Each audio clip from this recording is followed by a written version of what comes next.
Yo, thank you for clicking on the video. I'm Who's Mans. I just like football. I'm here to teach you the X's and O's of the game. I'm not here to teach you the glitches and the exploits and things like that. Not that there's anything wrong with that. If you guys are new, go ahead, hit the subscribe button and the bell so you never miss an upload. And let's get into it. Like I said, we get straight into it. First comment, then the Gambino effect. Thank you for this one. He's just asking, which coverage shells work best with what coverages, cover 3, cover 4, etc., etc. This is one that is automatically set up. This is 2 invert. There's different kinds of 2 invert. You have your pressures, you have some blitzes in there as well, but I like this, especially against condensed formations.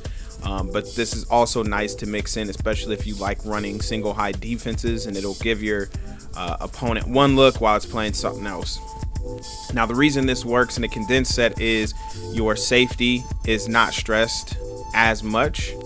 You can get him over there, and you see right here he ran the ball, but the important thing is I have 8 in the box while I am in a pass coverage. Another one is 3 cloud. This is another play that is automatically set up. You don't have to adjust anything. This is a single high play coming from a 2 high look. This is really great against, once again, condensed sets. It's just something to confuse your opponent, especially if you notice they don't look at safeties or they don't really pay attention to stuff. They just spray and pray. This is a great, play to pick on condensed sets.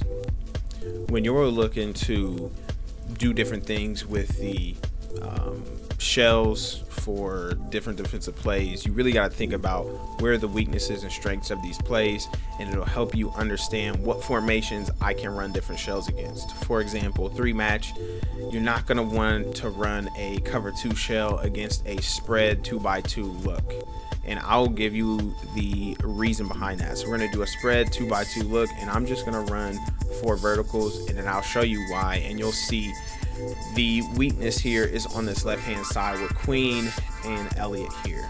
Most people are going to look at this and say, okay, we have help over top.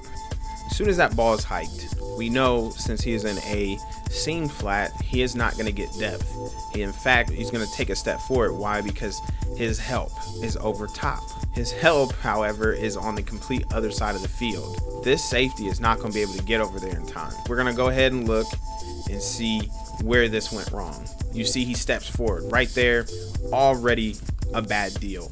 Any good quarterback in the NFL is going to see him step forward like that. They're throwing this. They're going to throw this a little inside, and they're going to throw it somewhere right in there. Fitzpatrick isn't going to have time to get over there. Now, this is something that you can run. Why? Because now your help that is over top is in a better position to help out on this side. Granted, yes, Queen is the one guarding the number 2, and then Elliott, your safety, is responsible for the number 3 to help wall the number 3, but your help is on the outside, and seeing a switch like that could confuse your opponent. But like I said, you have your help over top, over the middle, so it's things like this that you need to actually pay attention to. So we're going to let this run, and you'll see what I mean.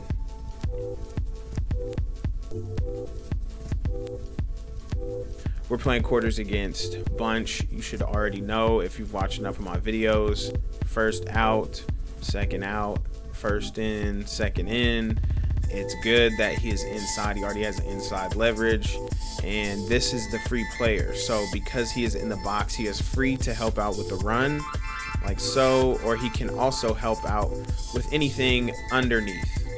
If I am feeling inclined, double up on the number 1 on the running strength there, and do something like that. And there we go, we got some help. All right, so the short of the long is understanding where everyone is supposed to go on your defensive play call, understanding the strengths and weaknesses, understanding the opponent's formation.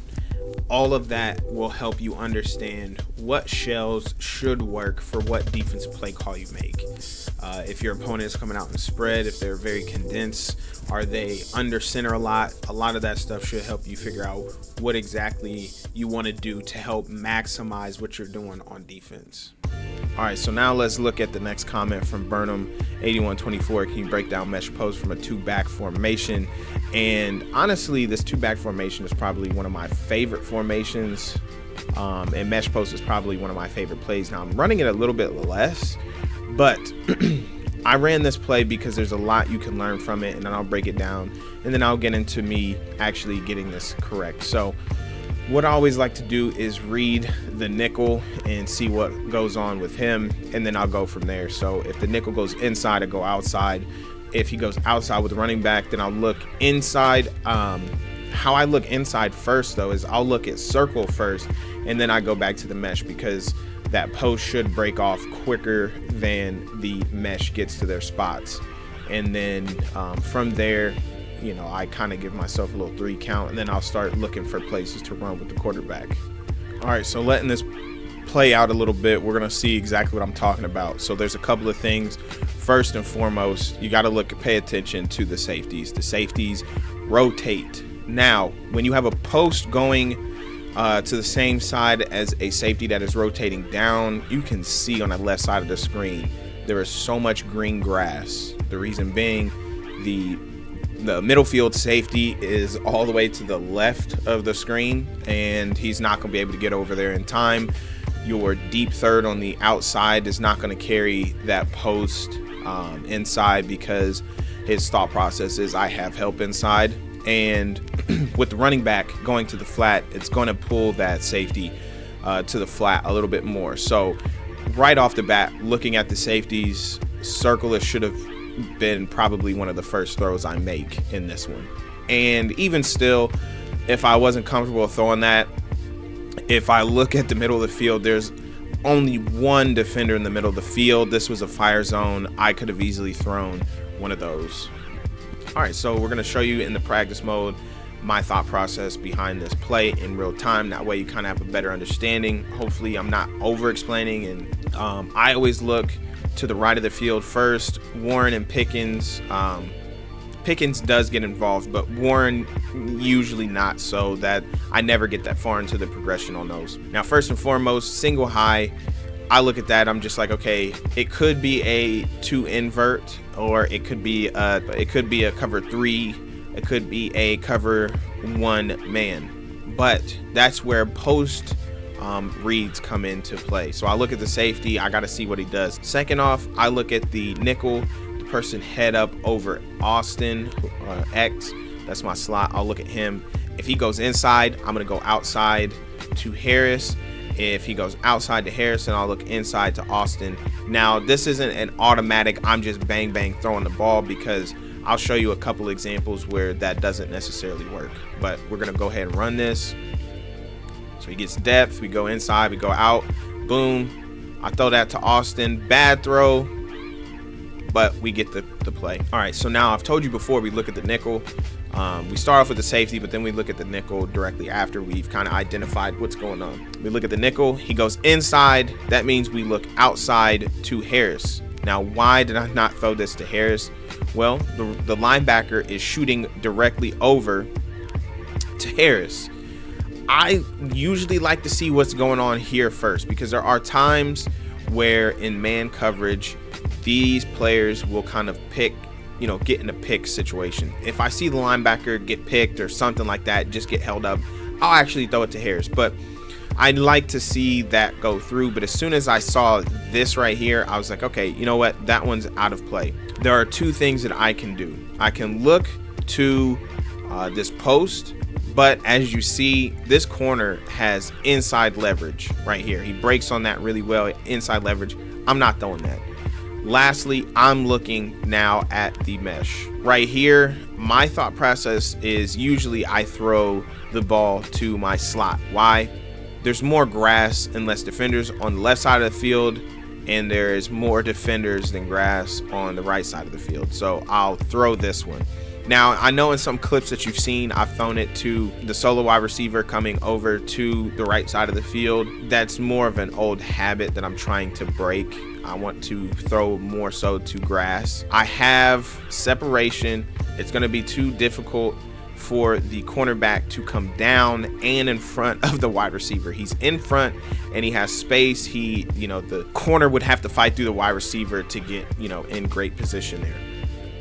And you're going to see Justin Fields, I'm throwing the ball already. It was a poorly thrown ball. It should have gotten more in front instead of up the field there. But that is kind of how I read that play. And I'll run this a couple more times so you guys get a better understanding of what I'm looking at. And this is something that you can do to give yourself a little bit more time, especially since I rarely get to Warren's read, is put him on a check release. With that being said, if they do send pressure, the only person I need to look at is the person with the fire emblem on his head. He is my hot read. If he blitzes at all, I know I can just dump this off to Harris, or I can look to Austin. Just really depends on what's going on. So we're gonna run this.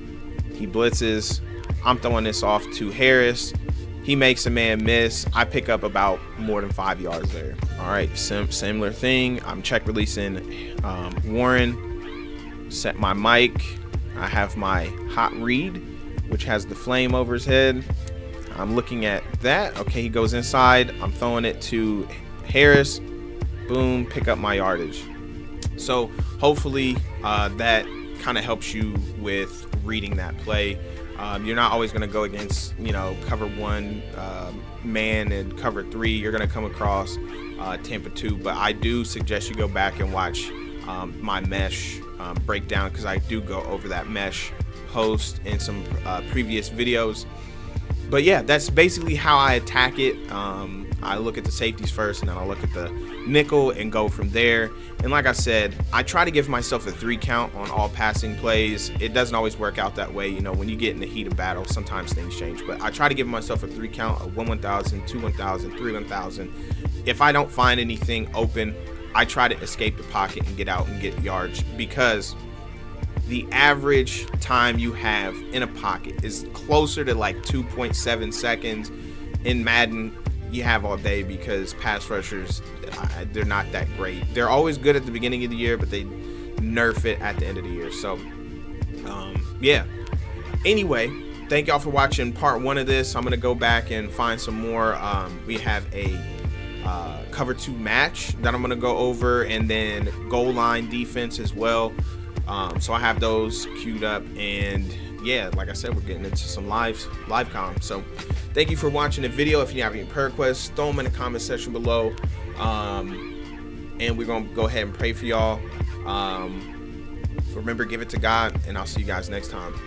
Peace.